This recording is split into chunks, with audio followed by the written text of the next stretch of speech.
मैं हमेशा कहता हूँ कि बस्तर के जंगलों में पेड़ हैं और पेड़ों पे पत्ते और हर पत्तियों पर कहानियाँ हैं। बस उन पत्तियों पर धूल जमी हुई है। अगर आपको कहानियाँ जाननी हैं तो पत्तियों से धूल झाड़िए और कहानियाँ सामने आ जाएंगी। कहानियों को देखने की ज़रूरत है। बस्तर टॉकीज़ के लिए हमेशा वीडियो तैयार करने के लिए मैं बस्तर के चप्पे चप्पे की खाक छानता हूँ। कई कहानियाँ लेकर आपके सामने आता हूँ। कई कहानियाँ मेरे सामने आती हैं। कई कहानियों को मैं वीडियो के तौर पर तैयार कर पाता हूँ, लेकिन कई कहानियाँ केवल सुन पाता हूँ। मुझे लगा कि कई ऐसी कहानियाँ जो केवल मैं आपको दिखा नहीं सकता, उन्हें क्यों ना अपनी मुँह ज़बानी आपको सुना दूँ। तो आज आपको एक ऐसी कहानी सुनाता हूँ जो आपके मन में कई सवाल पैदा करेगी। कई लोगों के मन में कई सवाल आते हैं कि बस्तर के अंदरूनी इलाकों के हालात कैसे हैं और क्या बस्तर के अंदरूनी इलाकों में रहने वाले आदिवासी माओवादियों के समर्थक हैं या कई आदिवासी पुलिस के समर्थक हैं। कई सवाल आपके जहन में भी होते होंगे, लेकिन हालात कई ऐसे होते हैं जिन्हें मैं बयां नहीं कर पाता। तो आज जो कहानी सुना रहा हूं, दरअसल इसे कहानी ना कहा जाए तो ज़्यादा बेहतर होगा, क्योंकि इसे एक दास्तान मानी जाए, एक पुरानी दास्तान। तो उस दास्तान पे बातचीत करते हैं। नमस्कार, मैं विकास तिवारी हूँ और आप बस्तर टॉकीज़ देख रहे हैं। दरअसल हुआ ये कि बीते दिनों में सुकमा के दौरे पर था।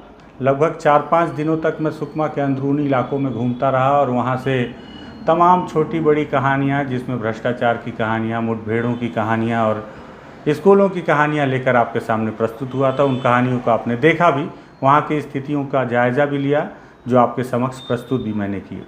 इस दौरान जिस कहानी को मैं आपको बताने जा रहा हूँ, उस कहानी को सुनकर आप हालात समझने की कोशिश कीजिएगा। किरदारों का जिक्र ना कीजिएगा, ना किरदारों के बारे में मुझसे पूछिएगा। मेरी मजबूरी है कि मैं उनके किरदार आपके सामने नहीं ला सकता। वजह यह है कि उनकी सुरक्षा का हवाला है। दरअसल सुकमा के बहुत अंदरूनी इलाकों में घूमते घूमते एक गाँव में पहुँचा तो एक घर मिला, जिस घर में केवल महिलाएँ थीं और वो घर काफ़ी वीरान सा था। उसको लेकर मैंने एक तस्वीर भी साझा की थी कि एक वीरान घर की दास्तान। तो आज उस वीरान घर की दास्तान सुनाता हूँ। उस वीरान घर की दास्तान को सुनकर आप समझ पाएंगे कि बस्तर के अंदरूनी इलाकों के हालात कैसे हैं, बस्तर के अंदरूनी इलाकों में रहने वाले आदिवासियों की स्थितियाँ कैसी हैं और कैसे वो जीवन यापन करते हैं। कैसे दो धारी तलवार के बीच उन्हें चलना होता है कि एक तरफ कुआं और एक तरफ खाई। दरअसल जिस घर की बात मैं कर रहा हूँ, जिस घर की दास्तान मैं आपको सुनाने जा रहा हूँ, उस घर पे कभी 3 भाई हुआ करते थे। सबसे बड़ा भाई घर का मुखिया, फिर उससे बीच वाला भाई और सबसे छोटा भाई। लेकिन आज एक भी मर्द उस घर पे नहीं है। जब मैंने इसकी कहानी सुनी तो मेरे भी रोंगटे खड़े हो गए और मुझे भी सोचने पर मैं मजबूर हो गया कि किन हालातों के बीच हमारे भाई रहते हैं। और हम शहर में बैठकर उन पर अनर्गल आरोप लगाते रहते हैं कि ये ज़रूर माओवादियों के साथ मिले हुए हैं और यही वजह है कि ये माओवादी इतना बढ़ जा रहे हैं, या फोर्स के लिए नेगेटिव काम करते हैं। क्योंकि जिस घर में 3 भाई रहा करते थे, इत्तेफाकन वहाँ की परिस्थितियाँ ऐसी थी कि वहाँ सरकार की कोई भी कदम या कोई भी योजना नहीं पहुँच पाई थी। तीनों भाइयों में सबसे बड़ा भाई जो घर का मुखिया था, वो घर की खेती किसानी भी संभालता था। सबसे छोटा भाई वो भी घर की खेती किसानी में बड़े भाई का हाथ बटाता था। लेकिन जो बीच वाला भाई था, वो संगठन के साथ जुड़ गया था, माओवादी संगठन के साथ, और संगठन ने उसे पद भी अच्छा दिया था। यही वजह है कि वो SLR बंदूक लेकर चलता था। जंगल में आग लगेगी तो धुआं कब तक छुपाएंगे। बीच वाला भाई संगठन में जुड़ गया था, ये बात आप कब तक दबा लेते। धीरे धीरे बात फैलने लगी, ये बात पुलिस के कानों तक पहुंची और पुलिस ने बड़े वाले भाई को गिरफ्तार कर लिया। अब चूंकि बड़े वाले भाई पर कोई आरोप तो था नहीं, उसे 3 से 4 दिनों तक थाने पर रखा गया। मजबूर किया गया कि वो किसी तरह से अपने बीच वाले भाई को संगठन से वापस लाकर समर्पण करवाए। लेकिन जब वो संगठन में था तो बड़े भाई की कहाँ सुनता और उससे संपर्क कर पाना भी तत्काल संभव नहीं था।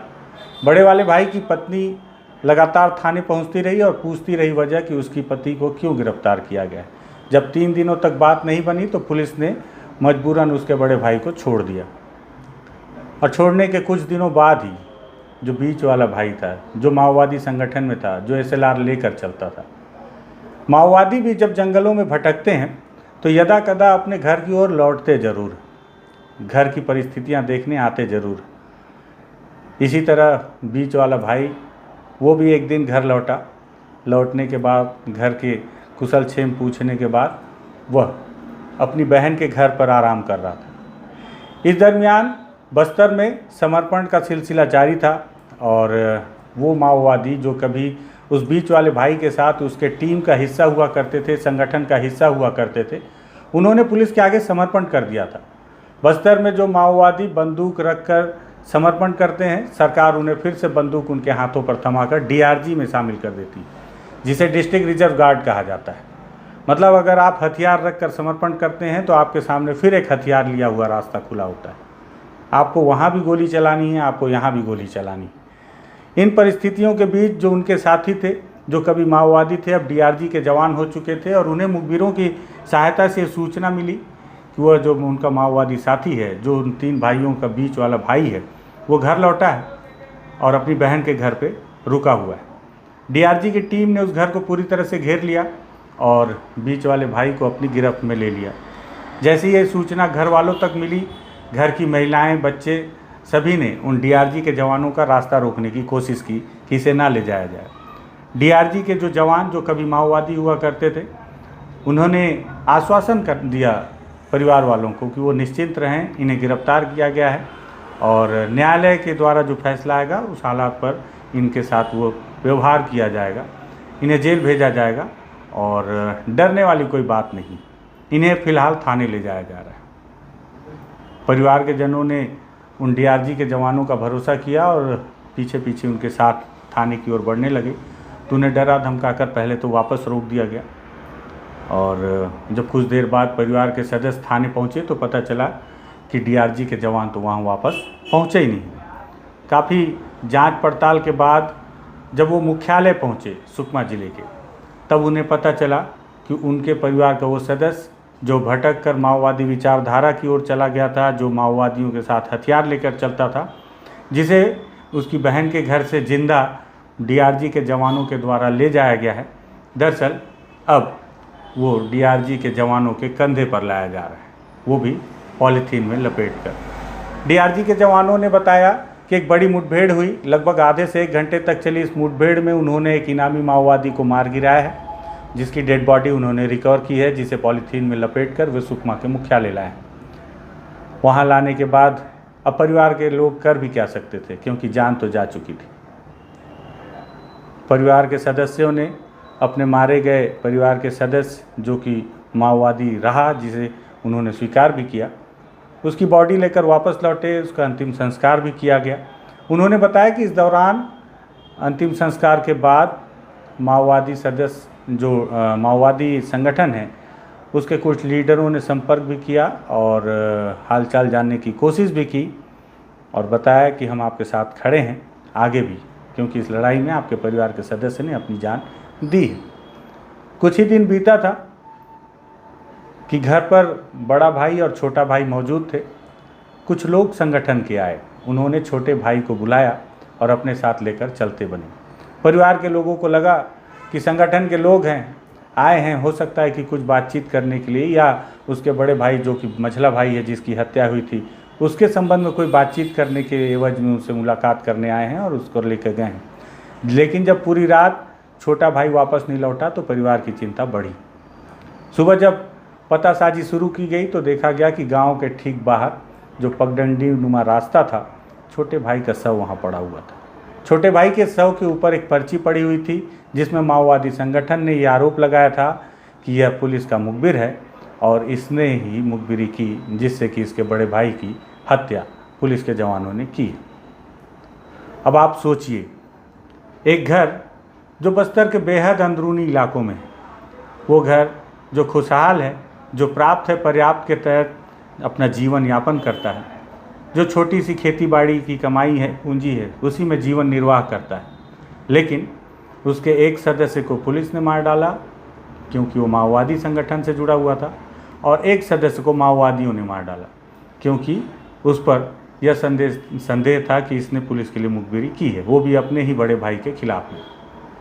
आज उस घर में एक भी पुरुष नहीं है, केवल महिलाएं हैं। जब मैं वहाँ पहुँचा तो उस घर के बगल में रहने वाला एक युवक जो मुझे सारी कहानियाँ सुनाने को तैयार था उस घर के सामने, जब वो तैयार हो गया तो उस घर की एक महिला ने आकर उसे गोंडी में समझाया कि वो अपनी कहानी बयां न करे, क्योंकि आज भी उनके मन में दहशत है। उनके मन में दहशत है कि ये कहानी अगर वो हूबहू सुना देंगे तो कहीं ऐसा ना हो कि पुलिस के लोग फिर से उन्हें परेशान करें। उन्हें डर इस बात का है कि कहीं ये कहानी जग जाहिर हो जाएगी तो कहीं ऐसा ना हो कि संगठन के लोग फिर से आएँ और उनके घर के किसी एक और सदस्य की हत्या कर दें। पूरी तरह से डरे हुए हैं और यही वजह है कि उनके डर को और भी ज़्यादा ना बढ़ाने के उद्देश्य से ना मैं उनके किरदारों का जिक्र कर रहा हूँ, ना उनके गांव का जिक्र कर रहा हूँ, ना उस समय का जिक्र कर रहा हूँ जिस समय ये घटना घटित हुई थी। अगर आपको मुझ पर भरोसा है तो आप इस कहानी को मान सकते हैं, इसे दास्तान समझ सकते हैं। अगर आपको लगे कि हो सकता है कि मैं कोई हवाई कहानी सुना रहा हूँ तो आप इस पर कहानी ही मान सकते हैं। लेकिन मैं उस महिला की, उस घर की सारी दास्तान को आँखों से देख कर लौटा हूँ, तो मुझे इस सारी कहानी पर पूरा यकीन है। इस कहानी को सुनाने के पीछे मकसद ये था कि इस कहानी को मैं आपको हूबहू नहीं दिखा सकता था, लेकिन मैं बयां कर सकता था। दरअसल इस कहानी के पीछे मैं आपको ये सवाल देना चाहता था। कई बार मैं देखता हूं कि शहर में बैठे लोग बस्तर के अंदरूनी इलाकों के ग्रामीणों पर आरोप लगा देते हैं बेहद आसानी से कि ये माओवादियों के समर्थक हैं, माओवादियों को पूरी तरह से इनके ही द्वारा पाला पोसा जा रहा है, वरना माओवादी कैसे पनपते। अब आप इस कहानी के बाद ये ज़रूर सोचिएगा कि उन इलाकों में रहने वाले आदिवासियों की क्या स्थिति है और किस तरह से वो दो धारी तलवार के बीच फंसे हुए हैं। और कुआं और खाई वाली जो कहानी है, जो लाइनें हैं, यहाँ आकर पूरी तरह से चरितार्थ होती हैं। ये कहानी नहीं, दास्तान थी। दास्तान अगर आपको सोचने पर मजबूर करती है, दास्तान अगर आपको मजबूर करती है कि बस्तर के अंदरूनी इलाकों की स्थिति क्या है, इस पर विचार होना चाहिए। अनर्गल टिप्पणियों से बचना चाहिए कि बस्तर के अंदरूनी इलाके के सभी आदिवासी देश में माओवादियों के साथ कंधे से कंधा मिलाकर क्यों चलते हैं, क्यों उन्हें समर्थन देते हैं। तो इसके पीछे के सवालों के जवाब अगर आप हासिल करने में थोड़ी सी भी मदद मिली हो तो इस वीडियो को शेयर कर दीजिएगा, बस्तर टॉकीज़ को सब्सक्राइब कर दीजिएगा। धन्यवाद।